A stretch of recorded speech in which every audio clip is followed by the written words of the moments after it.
You see it on television. The medical examiner stands over a body. They are confident. Oh, they are precise. They declare a cause of death. And with that, a story is written.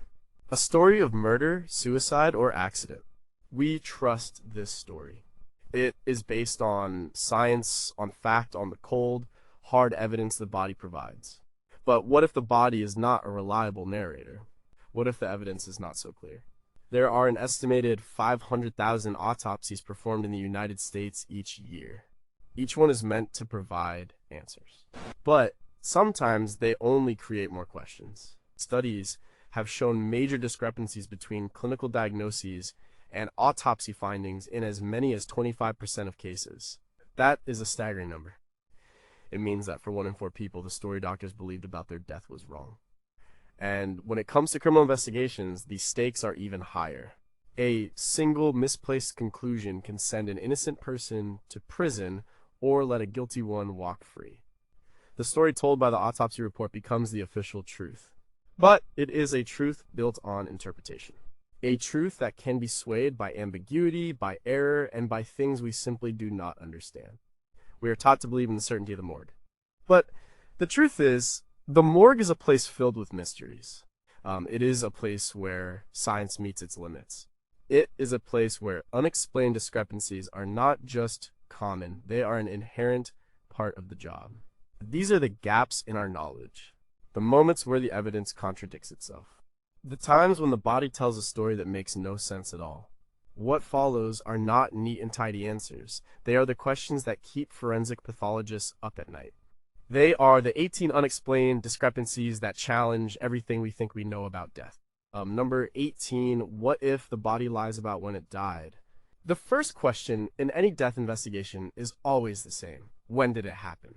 Establishing the time of death is critical. It builds the timeline. It supports or breaks alibis.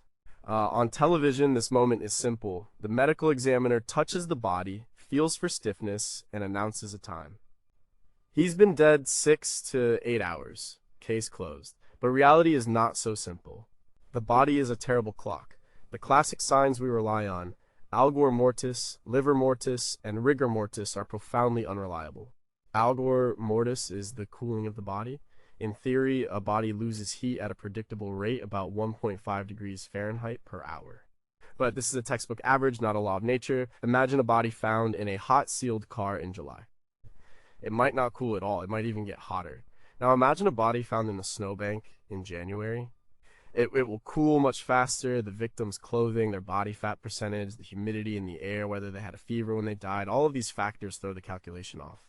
The work of forensic scientist Klaus Henske in Germany led to the development of a complex nomogram to estimate the time of death, taking into account body weight and ambient temperature. But even this sophisticated tool, which is far more advanced than a simple rule of thumb, has a 95% confidence interval of plus or minus 2.8 hours. In a criminal case, a nearly 6-hour window of uncertainty can be the difference between a conviction and an acquittal.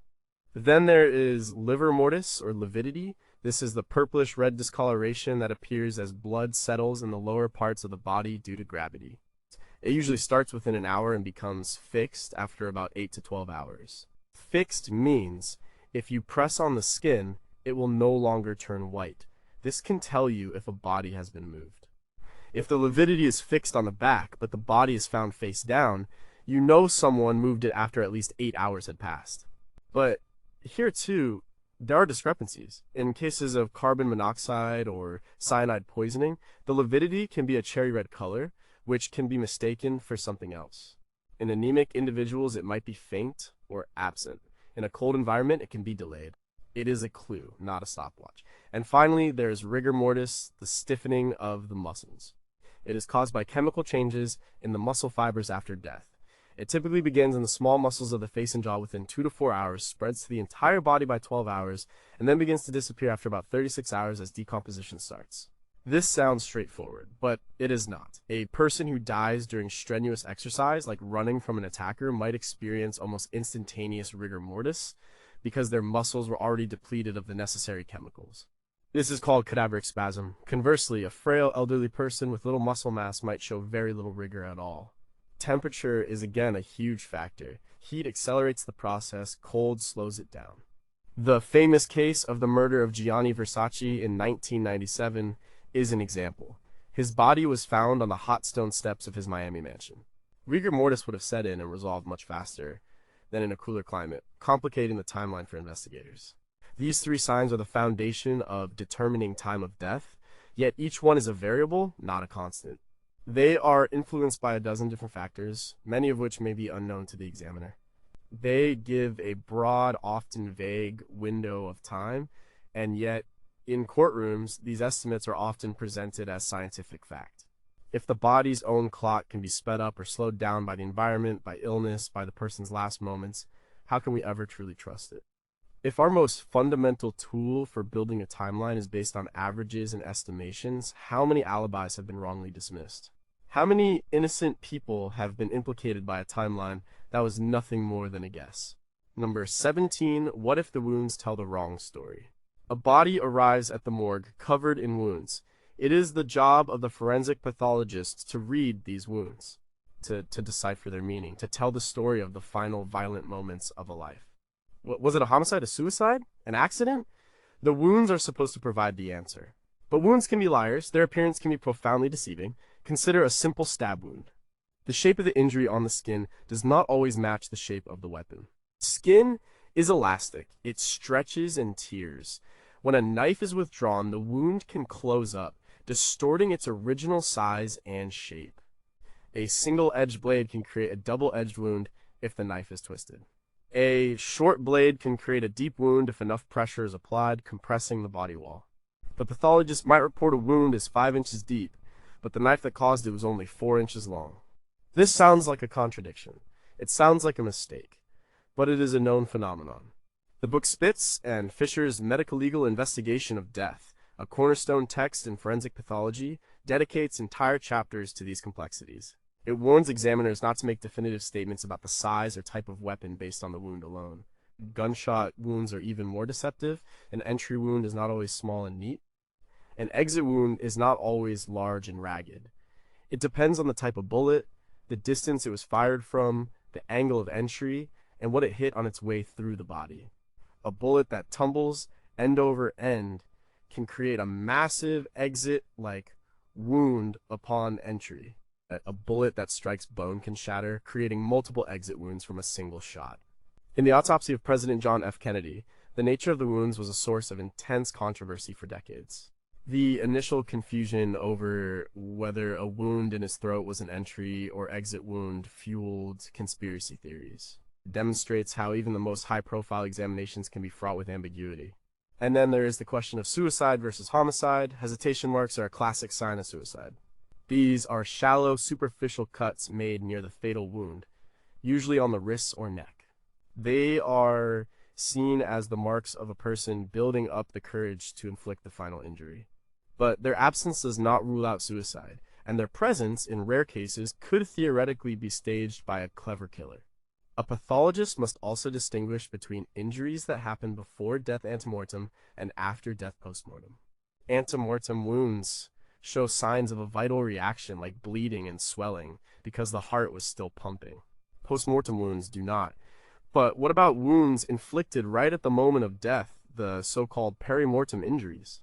The line can become incredibly blurry.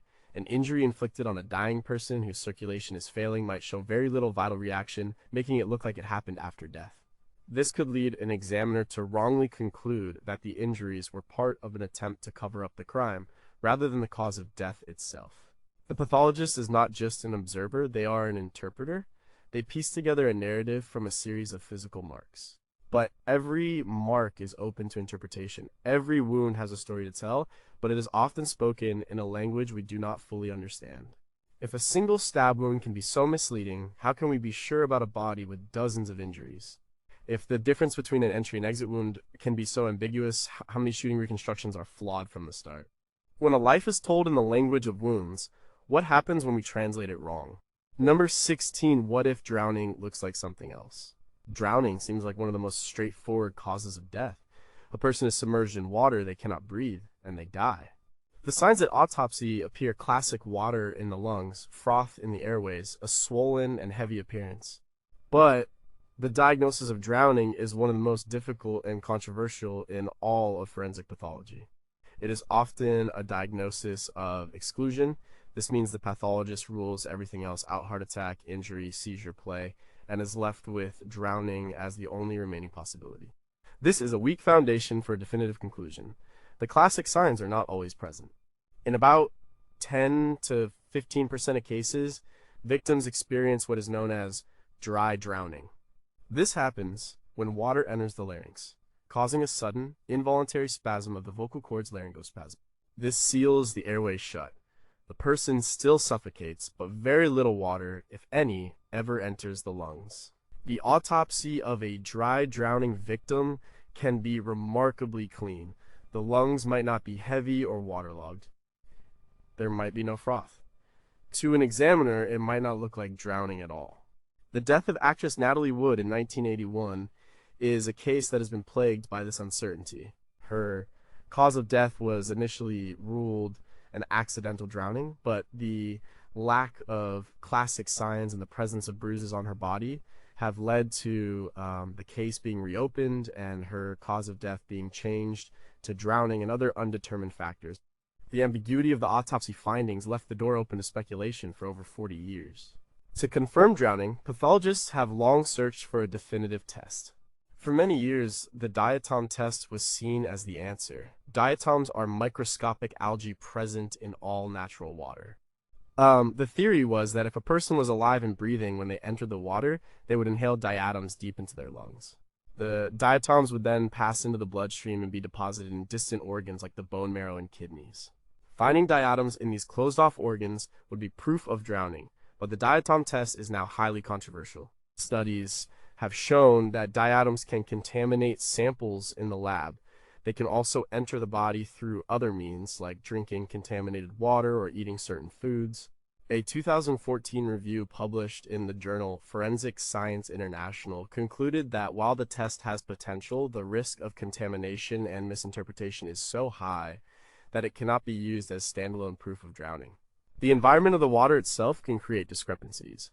A body submerged in cold water can develop a condition called cutis anserina, or goosebumps, due to the contraction of the muscles around the hair follicles. This is a normal post-mortem change, but it can be mistaken for a sign of a struggle or fear before death. Bodies in water are also subject to post-mortem predation from marine life, which can create injuries that look like they were inflicted by an attacker. The distinction between a bite mark from a crab and an injury from a knife can be incredibly difficult to make. The diagnosis of drowning is often a puzzle with most of the pieces missing. The internal signs can be absent, and the external signs can be misleading. It is a conclusion based more on circumstance and the elimination of other possibilities than on positive, irrefutable proof. If there is no foolproof test for drowning, how many homicides staged as accidents have we missed? If the body shows no clear signs, are we just guessing based on where it was found? How can we be certain someone drowned when the very definition of what that looks like is so inconsistent? Number 15, what if the body comes back to life? It sounds like a horror movie plot. A person is declared dead. They are taken to the morgue. And then hours later, they move. They breathe. They wake up. This is not fiction. It is a rare but documented medical phenomenon known as the Lazarus phenomenon, named after the biblical figure Lazarus, whom Jesus raised from the dead. It is one of the most baffling and unnerving discrepancies an autopsy report can face: the discrepancy between a declared death and a subsequent sign of life. The phenomenon typically occurs after cardiopulmonary resuscitation (CPR) has failed.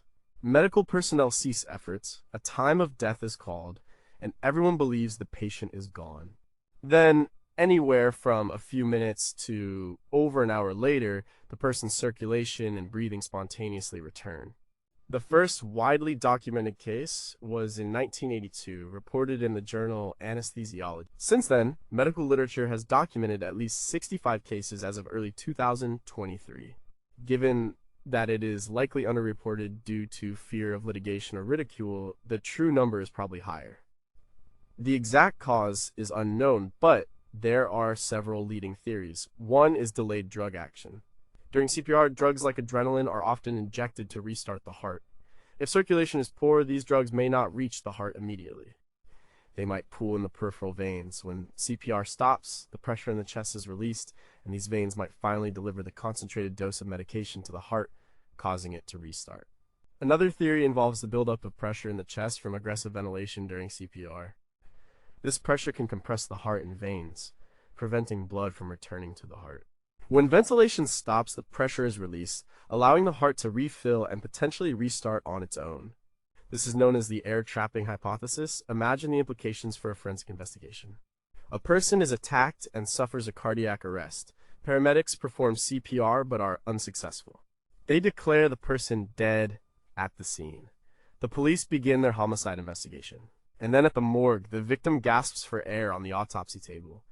The time of death is now wrong. The entire chain of events is thrown into chaos. What if the person survives for a few more hours or days?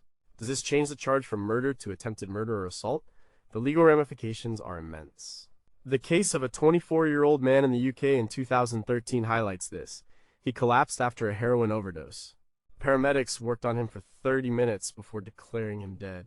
He was taken to the morgue and placed in a refrigerator. Nearly 3 hours later, a morgue technician saw the body bag moving. The man was alive. He was rushed to the hospital but died a few days later. The question for the pathologist became, what was the actual cause of death? The overdose, the initial cardiac arrest, or complications from the nearly 3 hours he spent in a morgue refrigerator, a situation caused by a premature declaration of death? The Lazarus phenomenon forces us to confront a profound philosophical and medical question: what is the exact moment of death? It is not a single event but a process. The line between irreversible death and a state from which a person can spontaneously return is not as clear as we would like to believe. The autopsy report is supposed to be the final word, the full stop at the end of a life. But the Lazarus phenomenon adds a terrifying question mark. If a person can be medically dead and then return to life, what does dead even mean? How many times has this happened? Only for the person to be embalmed or autopsied before anyone noticed. Is our definition of irreversible death based on certainty or just a high degree of probability? Number 14, what if the poison is invisible? Poison has been called the coward's weapon. It is silent, often subtle, and can mimic the symptoms of natural disease. For forensic pathologists, toxicology is one of the most important tools for uncovering a hidden murder. Blood, urine, and tissue samples are sent to a lab to be screened for drugs and toxins. But what if the poison is designed to be invisible? What if it is a substance that standard tests are not looking for, or one that breaks down in the body so quickly that it leaves no trace? This is the toxicologist's nightmare and a massive discrepancy in the autopsy process. Our ability to detect poisons is only as good as the tests we run. A standard toxicology screen looks for common drugs of abuse: opioids, cocaine, amphetamines, and some common poisons like cyanide or arsenic. But there are thousands of potential poisons in the world. They are synthetic research chemicals, obscure plant alkaloids, and novel designer drugs. If the pathologist does not have a specific reason to suspect a particular substance, they will not test for it. A killer who does their research can choose a poison that will fly completely under the radar. Consider acetylcholine. It is a neuromuscular blocking agent used in surgery to induce temporary paralysis. In a large enough dose, it paralyzes the respiratory muscles, causing a person to suffocate while being fully conscious. It mimics a natural cardiac arrest. And crucially, the body metabolizes it very quickly into its natural components, choline and succinic acid, which are impossible to distinguish from the body's own supply. There is no standard test for it. One of the most infamous cases involving this drug was the Dr. the 10th murder trial of Dr. Mario Jaskalovich in 1978. He was accused of killing several patients at a New Jersey hospital with a similar drug, curare. The case was a landmark in forensic toxicology, as experts had to develop novel, highly specific tests to find trace amounts of the drug in the exhumed bodies years after their deaths. He was ultimately acquitted, but the case highlighted how easily such a poison could be missed. Then there are poisons that produce symptoms that perfectly mimic natural disease. A dose of potassium chloride can induce a fatal heart attack that is virtually indistinguishable from a natural one on autopsy. The potassium levels in the body fluctuate wildly after death, a process involving the breakdown of red blood cells. so a high potassium level in a postmortem blood sample is not definitive proof of poisoning. In 2009, the case of the angle of death nurse, Charles Cullen revealed he had killed dozens of patients by injecting them with drugs like digoxin and insulin, which induced cardiac events or hypoglycemic shock that were often mistaken for complications of their illnesses. Even when a poison is detected, interpretation can be a problem. Was the level found in the body high enough to be fatal? This is the question of lethal dose, but the lethal dose can vary dramatically from person to person depending on their tolerance, health, and metabolism. The presence of a drug does not automatically mean it was the cause of death. A chronic drug user might have a blood level that would be fatal to a non-user, but for them, it is their baseline. This concept, known as post-mortem redistribution, further complicates things. After death, drugs can leach out of tissues with high concentrations, like the liver or lungs, and into the blood. A blood sample taken from the heart might show a much higher concentration of a drug than a sample taken from a peripheral vein, leading to a false conclusion of a massive overdose. The absence of a detected poison is not proof of its absence. It is merely proof that we did not find one with the tests we performed. The perfectly executed poisoning leaves behind a death certificate that reads natural causes. If a standard toxicology screen only looks for a few hundred substances out of thousands of possibilities, how many poisonings are misdiagnosed as heart attacks or strokes every year? How many perfect murders have been committed, not because the killer was a genius, but because our tools are so limited? When the autopsy finds no clear cause, is it an undetermined death or is it an undetectable crime? Number 13, what if the body was never identified? The most fundamental task of any death investigation is to answer the question, who is this person? Without an identity, there can be no justice, no closure for a family, no final chapter. We assume that in the modern age of DNA and dental records, identification is a near certainty. But this is a dangerous assumption. Misidentification is a rare but devastating discrepancy that can derail an investigation from the very start and cause unimaginable pain. The numbers are stark. In the United States, there are currently over 40,000 sets of unidentified human remains logged in coroner and medical examiner offices across the country. These are the John and Jane Does, people who died without a name. The National Missing and Unidentified Persons System, NamIS, is a database designed to cross-reference these cases with missing persons reports, but it is a slow and underfunded process. How does misidentification happen? It often starts with a visual identification, which is notoriously unreliable, especially when the deceased has suffered trauma or has started to decompose. Grieving family members are under immense stress. They may be in denial, or they may be so desperate for closure that they see a resemblance that is not there. One of the most tragic examples of this occurred after the 2006 Sago mine disaster in West Virginia. Families were initially told that 12 of the 13 trapped miners were alive. When they were finally allowed to see the bodies, the grief and confusion were so overwhelming that at least one family misidentified their loved one, taking home the wrong body for burial. The mistake was only discovered later. Even scientific methods can fail. Dental records are considered a gold standard, but they require that the person had a dentist and that those records can be found. And they are only as good as the pathologist or odontologist interpreting them.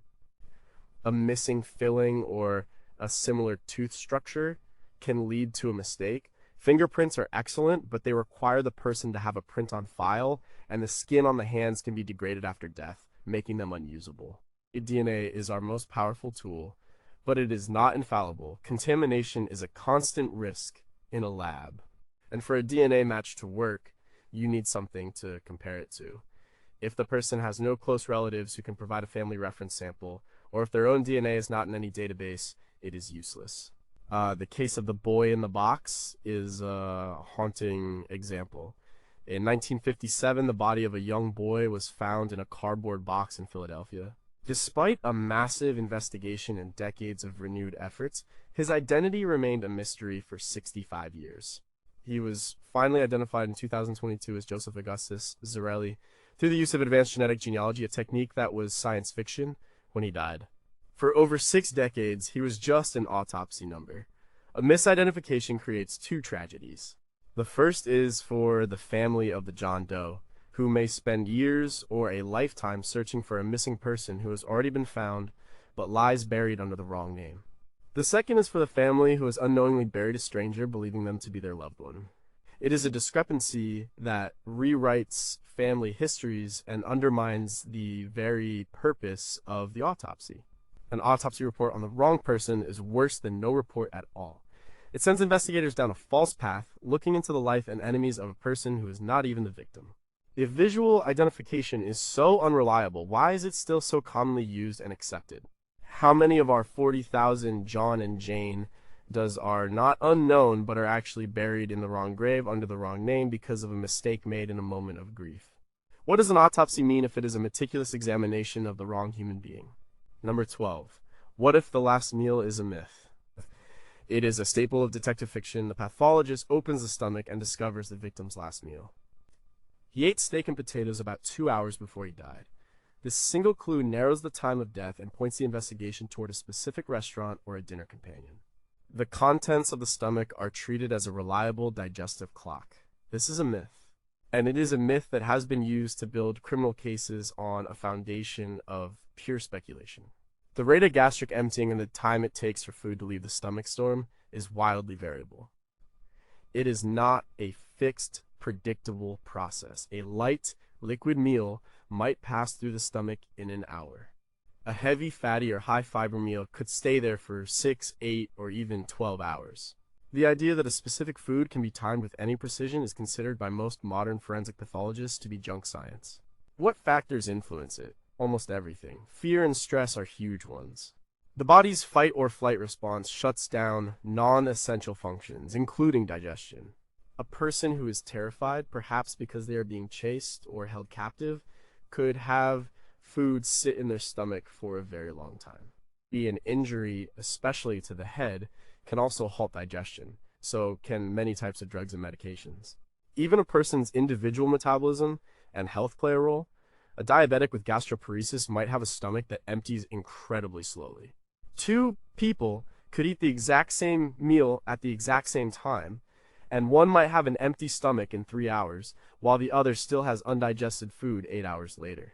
The case of Lotzie Peterson, who was murdered in 2002, famously involved testimony about stomach contents. However, this aspect of the trial was heavily criticized by forensic experts. The idea of using this as a reliable method to pinpoint a time of death has been largely discredited in the scientific community. Dr. Werner Spitz, one of the world's most renowned forensic pathologists, has been vocal about this for decades.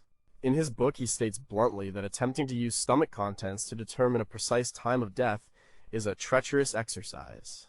The identification of the food itself can be a problem. Once food is partially digested and mixed with stomach acids, it becomes a semi-liquid mass called chyme. Identifying specific ingredients can be like trying to unscramble an egg. Was it rice or pasta? Was it chicken or pork? Unless a piece of food is almost completely undigested, making a positive identification is often just a guess. Despite the overwhelming scientific consensus that stomach contents are an unreliable timer, this last meal theory persists. It persists in popular culture, and more dangerously, it persists in courtrooms. A prosecutor can use it to create a compelling narrative for a jury. The victim ate at 8 p.m. The food was only partially digested, therefore she must have been killed around 10 p.m., exactly when the defendant's alibi is weakest. It sounds scientific, it sounds logical, but it is built on a false premise. It is a discrepancy between what we see on TV and what science actually tells us. Stress can stop digestion in its tracks. Could a victim's final meal remain in their stomach for an entire day? How many criminal cases have been built around a timeline based on this flawed and unscientific method? When a pathologist makes a statement about the state of digestion, are they providing a fact, or are they just telling a story? Number 11. What if the baby didn't die from a fall? A baby dies after a short fall. A fall from a sofa, a bed, or a parent's arms. The story from the caregiver is consistent. It was a simple, tragic accident. But at the autopsy, the pathologist finds something that, seems to contradict this story. They find a complex skull fracture, maybe with bleeding on the brain. The belief for many years in the medical legal community was that short falls do not generate enough force to cause complex, fatal head injuries in infants. A finding. This was often seen as a red flag, a sign of non-accidental trauma, of child abuse. This discrepancy, a seemingly minor fall resulting in a major injury, has led to countless parents and caregivers being accused and sometimes convicted of harming a child. But the science on this is far from settled. In fact, it is the subject of a fierce and ongoing debate. The traditional view was based on a simple biomechanical premise: a fall of a few feet just does not have the physics to create the kind of catastrophic injuries seen in abuse cases. This view was supported by early studies and became something of a dogma in pediatric forensic pathology. However, a growing body of research has challenged this certainty. Dr. John Plunkett, a forensic pathologist, published a pivotal paper in 2001 in the American Journal of Forensic Medicine and Pathology. He documented several cases where infants who died after witness shortfalls had skull fractures and brain injuries that were previously thought to be exclusive to abuse.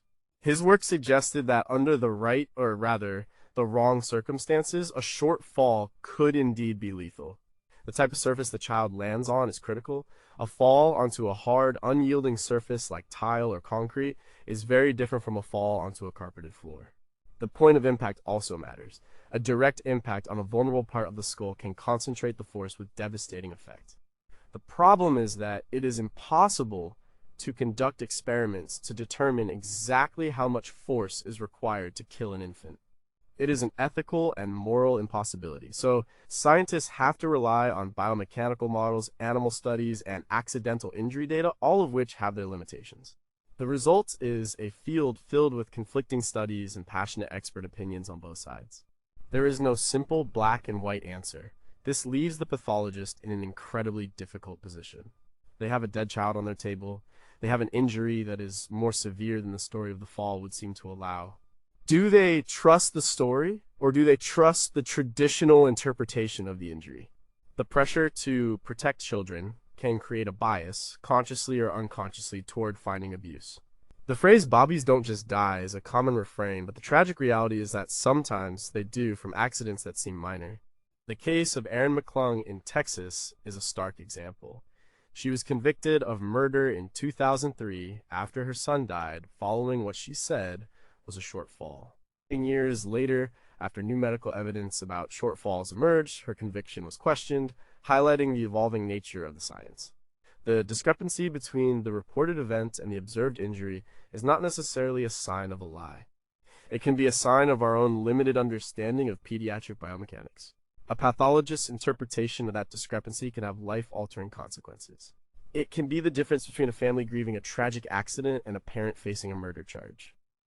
If the experts themselves cannot agree on what a short fall can do to an infant, how can a jury be expected to make a decision beyond a reasonable doubt? How many caregivers are in prison because the science at the time of their trial was incomplete or wrong?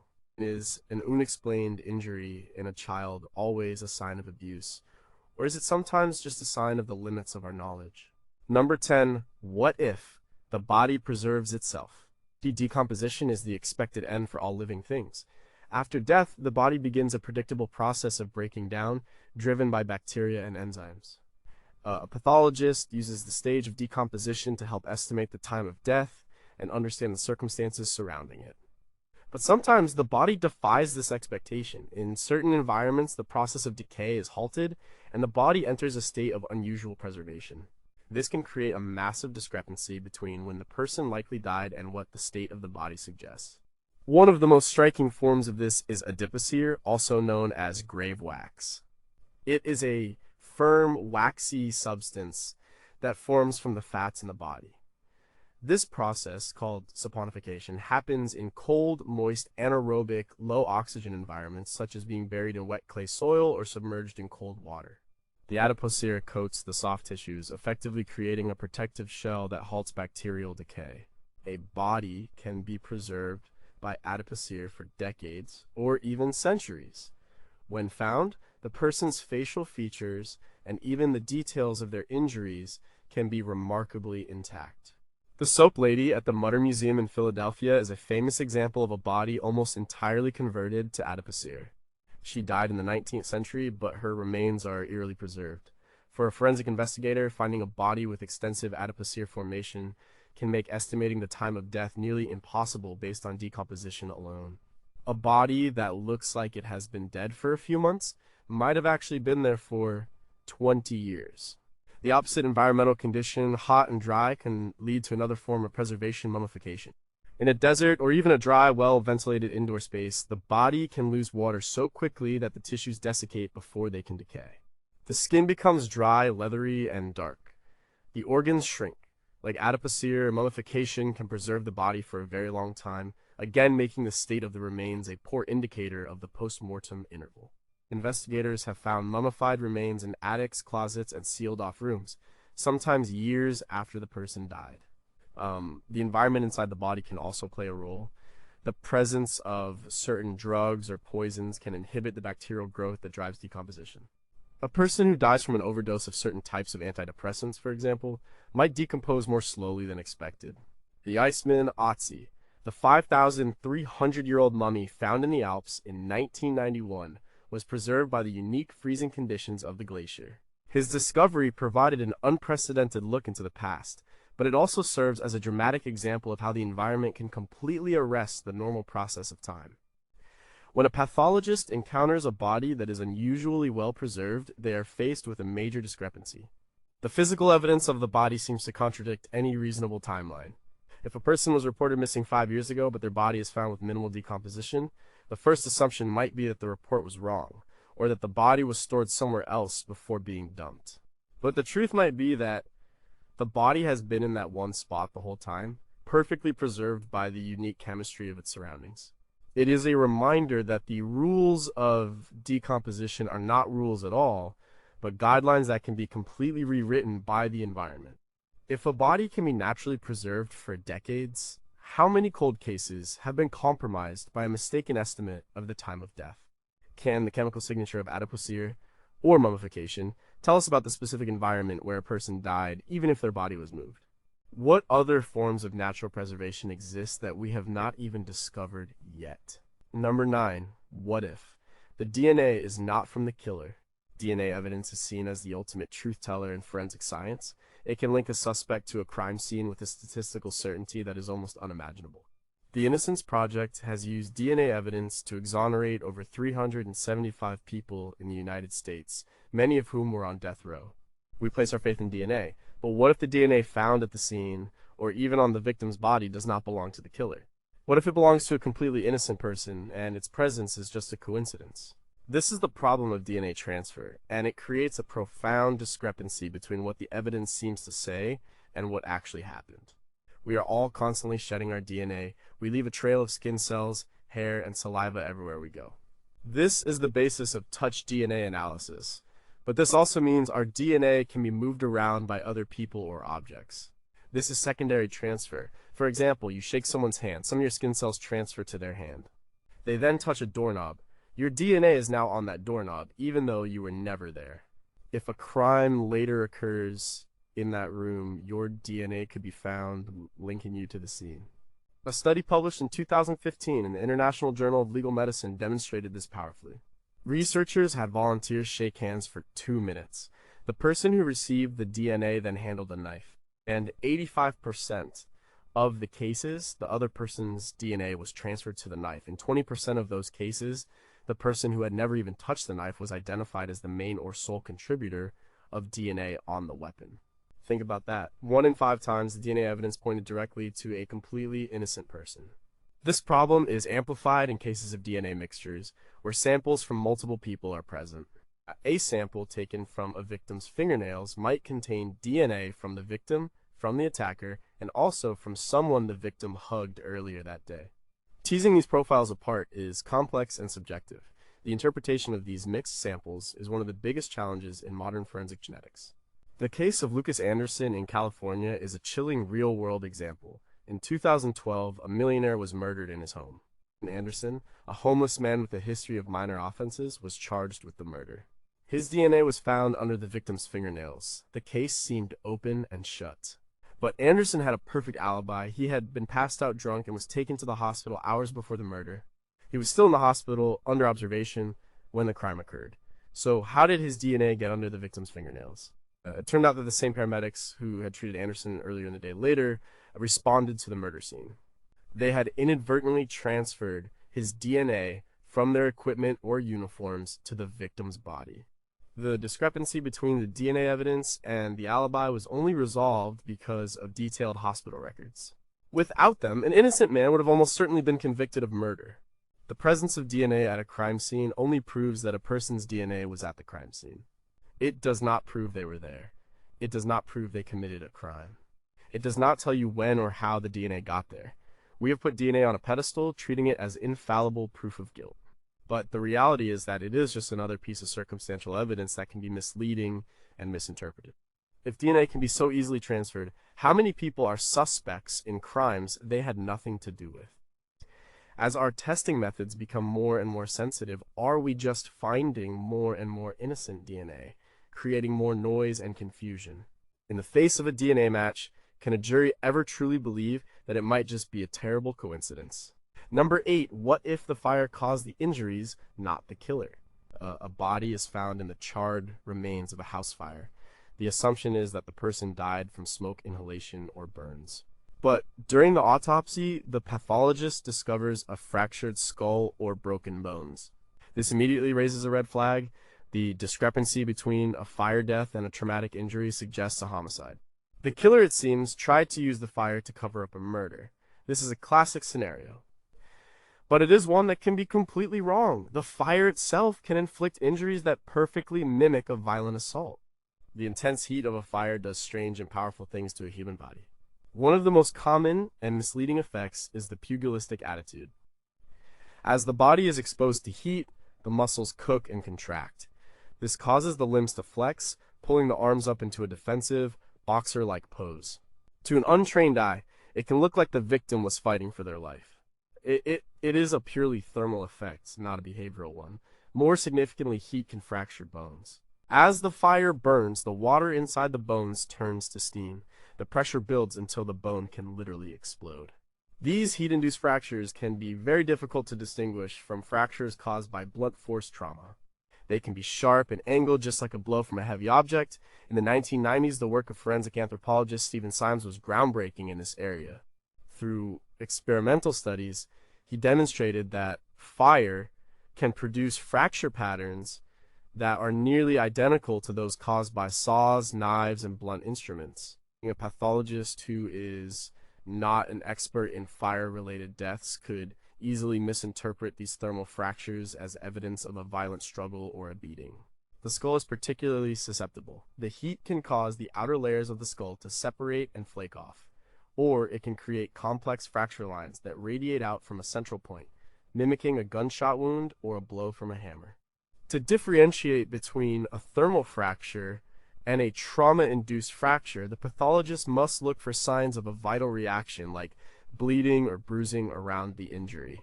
But the fire often destroys this evidence, burning away the soft tissue and making it impossible to tell if the fracture happened before or during the fire.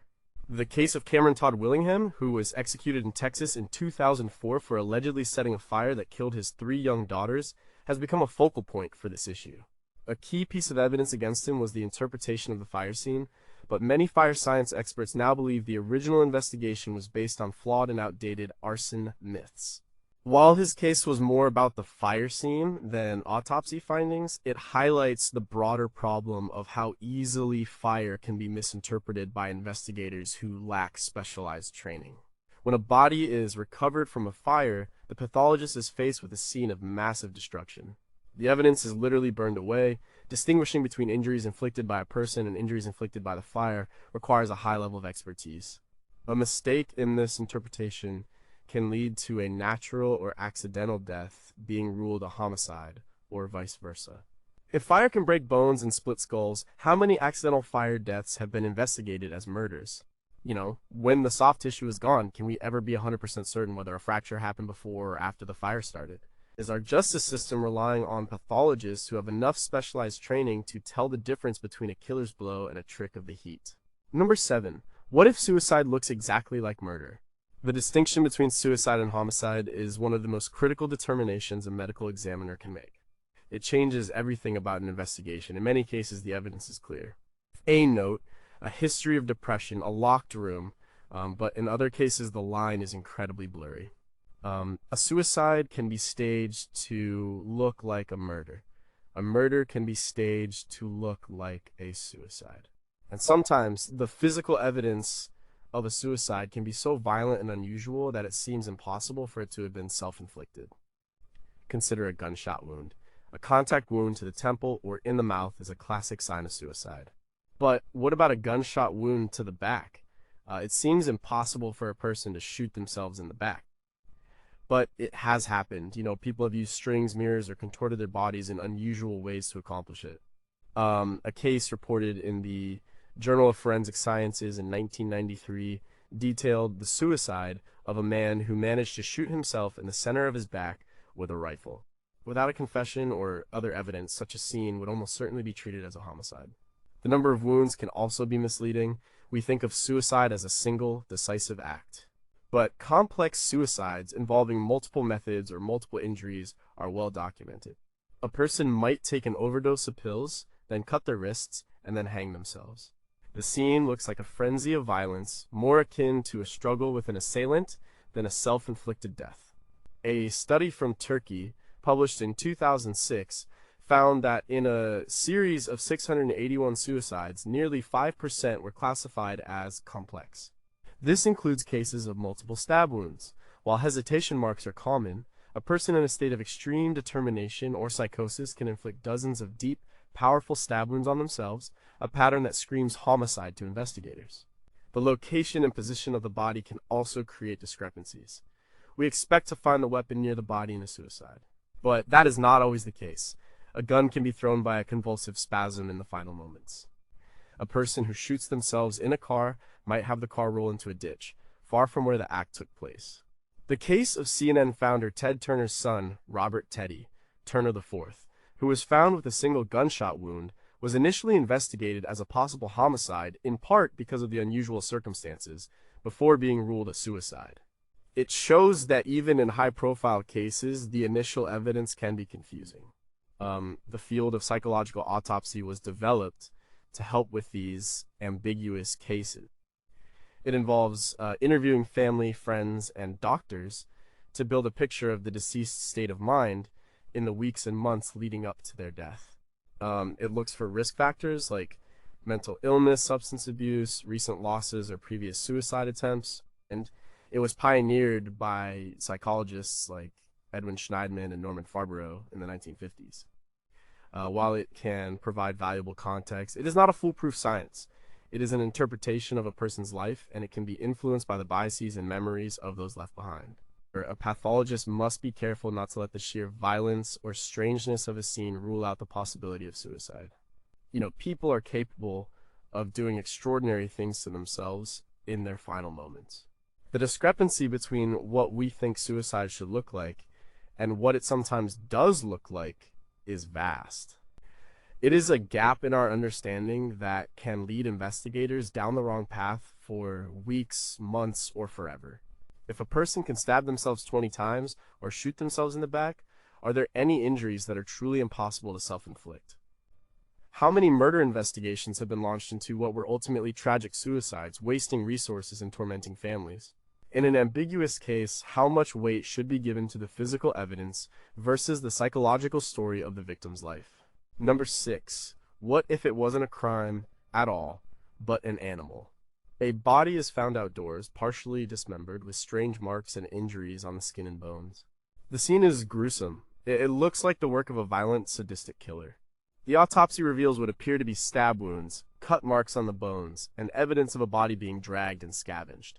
A homicide investigation is launched. But what if the killer was not human? What if the entire scene was the work of animals? This is the challenge of forensic taphonomy, the study of what happens to an organism after it dies. And distinguishing between postmortem animal activity and perimortem human violence is one of the most difficult tasks in forensic science. Animals are opportunistic scavengers. After a person dies outdoors, their body becomes part of the ecosystem. Vultures, coyotes, dogs, rodents, and even insects will begin to consume the remains. Their actions can dramatically alter the body and the evidence. The sharp teeth of a coyote or a fox can leave puncture marks on the skin that look like stab wounds from an ice pick. The gnawing of a rodent on bone can leave striations that can be mistaken for saw marks. Larger scavengers can disarticulate a body, scattering the remains over a wide area, making it look like a deliberate attempt to hide a body. Or Dr. William Bass, the famed forensic anthropologist who founded the Body Farm at the University of Tennessee in 1981, has done more than anyone to advance our understanding of this. At the Body Farm, donated human bodies are left to decompose in various conditions, allowing researchers to study the process in a controlled way. His book, Death's Acre, details countless cases where animal activity was initially mistaken for homicide. He describes how vultures can skeletonize a body in a matter of hours, and how the way they pull and tear at the tissue can create injuries that mimic sharp force trauma. The insects that arrive at a body can also create confusion. The feeding patterns of maggots can create soft tissue defects that look like wounds. Ants and cockroaches can leave behind abraded, patterned marks on the skin that can be mistaken for burns or ligature marks. Forensic entomology, the study of insects in criminal investigation, is usually used to help determine the time of death. But the insect's own activity can create misleading evidence that complicates the interpretation of the injuries themselves. One of the key things investigators look for is evidence of bleeding associated with a wound. If an injury was inflicted while the person was alive, there would have been blood pressure and the wound would have bled. Animal scavenging happens after death, when the heart is no longer pumping. So post-mortem animal bites typically do not show the same kind of hemorrhaging as antemortem wounds. But this line can be blurry. If scavenging begins very soon after death, some residual blood may be present. And if the body has been exposed to the elements, the evidence of bleeding may be washed away or degraded, making it impossible to be certain. The case of Zaria Chamberlain, the baby who disappeared from a campsite in the Australian outback in 1980, is perhaps the most famous example of this confusion. Her mother, Lindy Chamberlain, claimed a dingo took her baby, but the initial investigation concluded that wasn't possible and focused on her as a murder suspect. The discovery of what was thought to be a cut mark on the baby's jumpsuit was a key piece of evidence, as Lindy was convicted of murder. Years later, after new evidence was found and expert testimony re-examined the injuries, it was determined that a dingo was in fact responsible. Her conviction was overturned. The case shows how a failure to correctly interpret animal activity can lead to a catastrophic miscarriage of justice. If a dog's tooth can create a wound that looks like a knife wound, how many natural deaths have been mistaken for homicides? How can an examiner tell the difference between a bear scavenging a body and a killer dismembering it? When a body is found in the wild, are we investigating a crime scene or are we just interrupting a natural process? Number 5, what if shaken baby syndrome isn't real? For decades, it has been a cornerstone of pediatric forensic pathology and a powerful weapon for prosecutors. It is called shaken baby syndrome (SBS), or more recently, abusive head trauma (AHT). The diagnosis rests on a specific triad of internal findings: subdural hematoma, bleeding under the dura, the outer covering of the brain, retinal hemorrhages, bleeding in the back of the eyes, and cerebral edema, brain swelling. For a long time, the medical and legal consensus was that this triad of injuries in the absence of a major accident like a car crash was definitive proof that a baby had been violently shaken. It was considered a medical certainty, and based on this certainty, thousands of parents and caregivers have been sent to prison for killing a child. But what if that certainty is wrong? Over the past 2 decades, a growing and vocal minority of doctors, scientists, and legal experts have begun to challenge the very foundations of the SBS diagnosis. They are not saying child abuse does not happen. They are saying that the triad of symptoms is not the slam-dunk proof of abuse that it was once thought to be. This has created one of the most bitter and divisive controversies in all of medicine, a true discrepancy between established dogma and emerging scientific doubt. The critique of SBS hinges on a few key arguments. First, critics argue that there are a number of other medical conditions that can mimic the triad of symptoms. These include shortfalls, difficult births, genetic disorders, clotting problems, and infections. They argue that the triad is not specific to shaking, and that a thorough differential diagnosis is often not performed. Instead, once the triad is found, the investigation often stops and abuse is assumed. The biomechanics of shaking have also come under fire. The original theory was that shaking a baby causes the brain to whip back and forth inside the skull, tearing veins and causing the characteristic bleeding. But some biomechanical engineers have published studies suggesting that a human being cannot physically shake a baby hard enough to cause these injuries without also causing severe neck injuries, which are often absent in SBS cases. This research is itself highly controversial, with other studies supporting the original shaking mechanism. The scientific community is deeply divided. Dr. Norman Guth-Kelch, the British pediatric neurosurgeon who is often credited with first proposing the shaking hypothesis in a 1971 paper, has himself become a critic of how his theory has been applied. Before his death in 2016, he expressed profound concern that SBS was being overdiagnosed and had become an article of faith rather than a scientific hypothesis. He testified on behalf of several defendants, arguing that the medical evidence in their cases was not conclusive. The case of Audrey Edmonds, a Wisconsin daycare provider who was convicted of reckless homicide in 1997, is a landmark. She spent 11 years in prison before her conviction was overturned, partly on the basis of the evolving medical science and the new debate over the causes of the triad. The Innocence Project has taken on numerous SBS cases, arguing that many people have been convicted based on what is now considered outdated or questionable science. The controversy is not about whether shaking a baby is dangerous, it absolutely is. The controversy is about whether the triad of internal injuries, by itself, is sufficient proof of a violent criminal act. The established medical community largely stands by the diagnosis, arguing that the challengers are a fringe group who are misinterpreting the data and providing a dangerous defense for child abusers. The result is a war of experts in the courtroom, leaving juries to decide which side of a complex medical debate to believe. If other medical conditions can cause the exact same set of symptoms, how can we be sure we are diagnosing a crime and not a disease? How many parents are sitting in prison convicted of a murder that was actually a tragic, unexplained medical event? If the very doctor who first proposed the theory came to doubt its certainty, why is the legal system still treating it as irrefutable fact? Number 4. What if the body burned from the inside out? It is a story that has existed on the fringes of science and in the pages of folklore for centuries. A person is found dead, their body almost completely reduced to ashes, but the room around them, and even their own extremities, are strangely untouched. The furniture a few feet away is not even scorched. This is the phenomenon of spontaneous human combustion SHC. For most of mainstream science, it is a myth, a misunderstanding of physics. But for those who have stood at these bizarre death scenes, the discrepancy between the total destruction of a body and the minimal damage to its surroundings is a haunting and unexplained puzzle.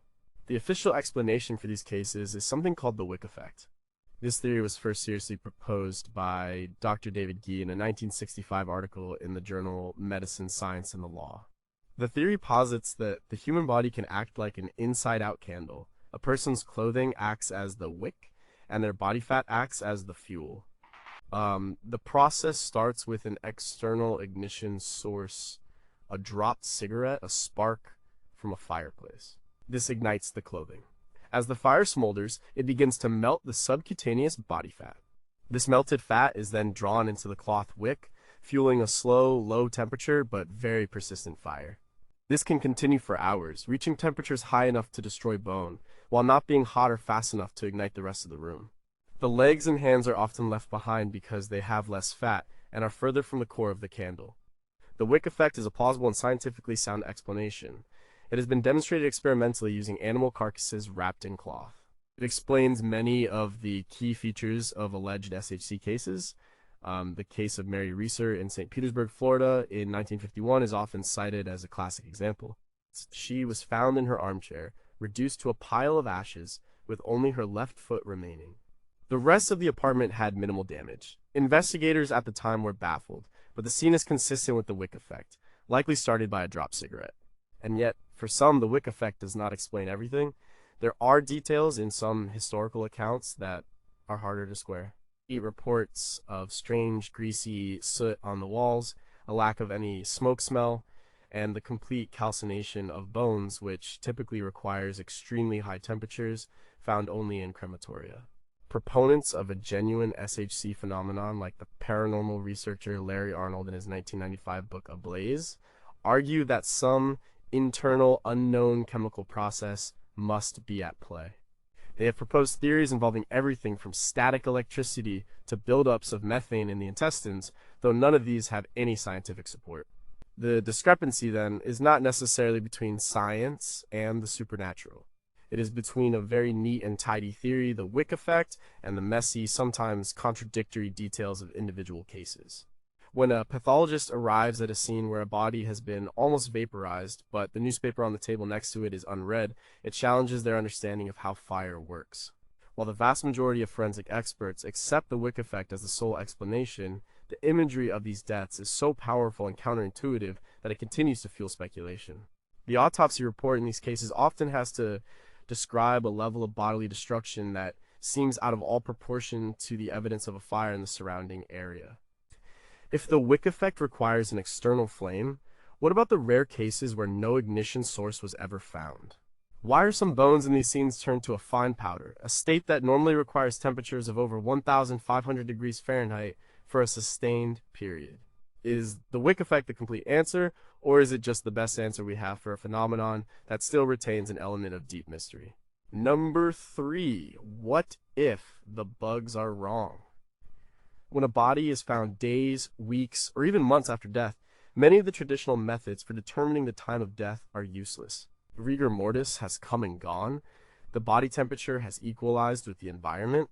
In these cases, investigators often turn to a silent witness, the insects. Forensic entomology is the science of using the life cycles of insects that colonize a dead body to estimate the postmortem interval PMI, or the time since death.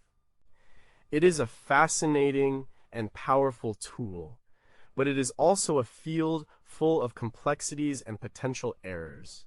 The story the bugs tell can be just as misleading as any other piece of evidence. The principle is based on a predictable succession. Certain insects, particularly blowflies, are attracted to a dead body almost immediately, sometimes within minutes. They lay their eggs in open wounds or natural orifices. These eggs hatch into larvae or maggots, which feed on the tissue and go through predictable developmental stages called instars. By collecting the oldest maggots on the body and identifying their species and developmental stage, a forensic entomologist can work backward to calculate when the eggs were laid, giving a minimum time since death. This was famously used in the 1935 case of the Buck Ruxton murders in the UK, one of the first major cases to use entomology to establish a timeline. But this calculation is highly dependent on a number of variables, and a mistake in any one of them can throw the entire estimate off. The most critical variable is temperature. Insects are cold-blooded. Their development is directly tied to the ambient temperature. A warmer environment speeds up their life cycle, a colder one slows it down. To make an accurate calculation, the entomologist needs precise temperature data from the crime scene for the entire period the body was there. This is often impossible. Weather station data can be used, but the microclimate where the body was found in a shady ditch, in a sunny field, inside a sealed trunk can be very different. A few degrees of error in the temperature data can translate into days or even weeks of error in the PMI estimate. The insects themselves can also be misleading. Was the body accessible to insects immediately? If a body was wrapped in a blanket or left in a sealed car for a day before being dumped, the insect colonization would be delayed. The entomologist might calculate a PMI of 5 days, but the person was actually dead for 6.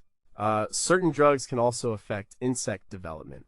If the deceased had cocaine or heroin in their system, maggots that feed on the tissue can develop much faster than normal. Other substances, like some antidepressants, can slow their development down. A 2011 study in the Journal of Forensic Sciences showed that the presence of the drug paroxetine significantly delayed the development of blowfly larvae. Without a full toxicology report, the entomological evidence could be completely misinterpreted.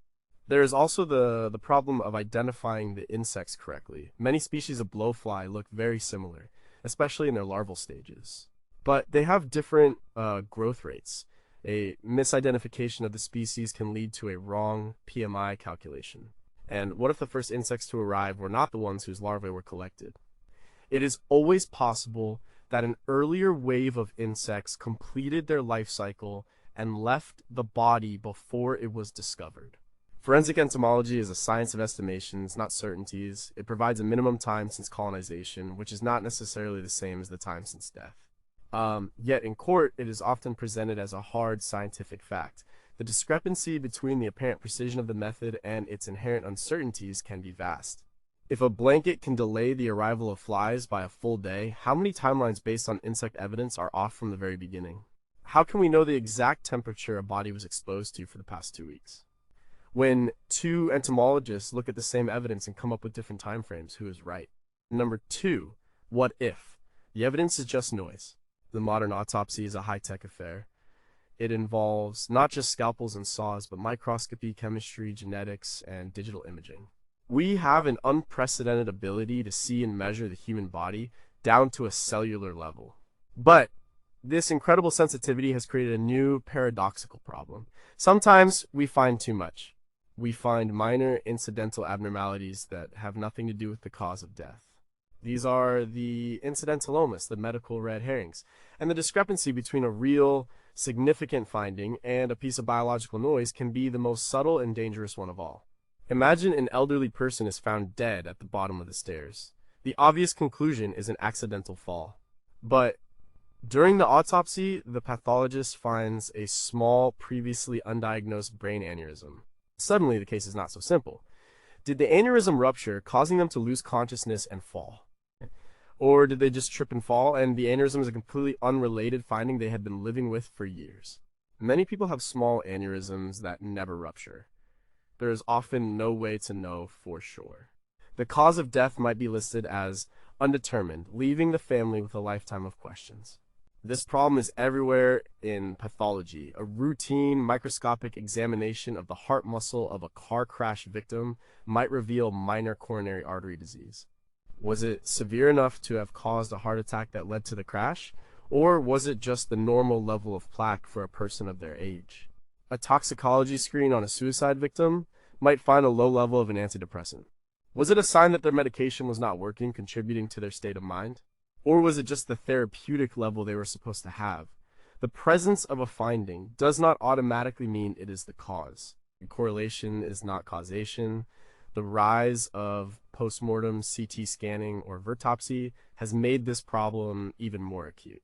A vertopsy, pioneered by Dr. Michael Thali and his team in Switzerland, can create incredibly detailed 3D images of the body without a single incision. It can find tiny fractures, gas embolisms, and internal bleeding that might be missed in a traditional autopsy. But it also finds everything else. It finds benign tumors, old healed fractures, and congenital abnormalities. The pathologist is then faced with a flood of data, and their most important job becomes separating the signal from the noise. This is where cognitive bias can creep in. If the police tell the pathologist they suspect foul play, the pathologist might unconsciously give more weight to an ambiguous finding that could support that theory. This is observer effect or confirmation bias. A small bruise on the neck could be interpreted as a sign of strangulation rather than a post-mortem artifact or an incidental injury. The National Academy of Sciences 2009 report, Strengthening Forensic Science in the United States: A Path Forward, was a landmark critique that highlighted the dangers of bias and the lack of scientific validation in many forensic disciplines, including parts of pathology. It warned that examiners are not immune to the power of suggestion. The autopsy report is supposed to be an objective document, but it is the end result of a long series of subjective decisions. The decision of what to look for, what to test, and most importantly, how to interpret what is found. Every human body is full of imperfections and abnormalities. The challenge is figuring out which one was the one that mattered. If a person can live their whole life with a condition that could have killed them at any moment, how do we know for sure it is what killed them on that specific day? As our tools get better at finding smaller and smaller abnormalities, are we getting closer to the truth, or are we just creating more uncertainty? How much of a final diagnosis is based on irrefutable evidence, and how much is based on the pathologist's best, educated, but ultimately subjective guess? Number one, what if? The pathologist is wrong.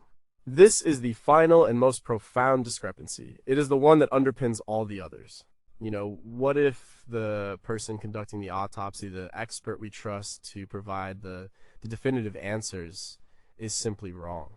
Not because the evidence is ambiguous, but because of a mistake, because of a lack of training, a bias, or in the worst cases, deliberate fraud. The fallibility of the examiner is the ultimate wild card in any death investigation. Pathology is a science of interpretation. Two highly qualified and experienced pathologists can look at the exact same set of microscopic slides, the same injury patterns, the same toxicology report, and come to completely different conclusions. One might rule a death, a homicide. The other might call it an accident. This happens all the time in contested court cases. It is a battle of the experts. This does not mean one of them is lying. It means the evidence is not as black and white as we are led to believe. The autopsy of George Floyd in 2020 is a prime example. The official Hennepin County Medical Examiner's report and the report from the independent pathologists hired by the Floyd family agreed on many things, but they differed in their emphasis on the role of neck compression versus Floyd's underlying health conditions. These subtle differences in interpretation can have massive legal consequences. Then there is the issue of simple error. A sample can be mislabeled, a measurement can be written down incorrectly. A finding can be missed. The system of death investigation in the United States is not uniform. Some jurisdictions have highly professional, accredited medical examiners' offices with board-certified forensic pathologists. Others rely on a coroner system where the coroner might be an elected official with no medical training at all. A 2011 report by NPR, ProPublica, and Frontline, titled Post-Mortem, exposed a national system in shambles, with a critical shortage of qualified pathologists and a shocking lack of oversight and standards in many offices.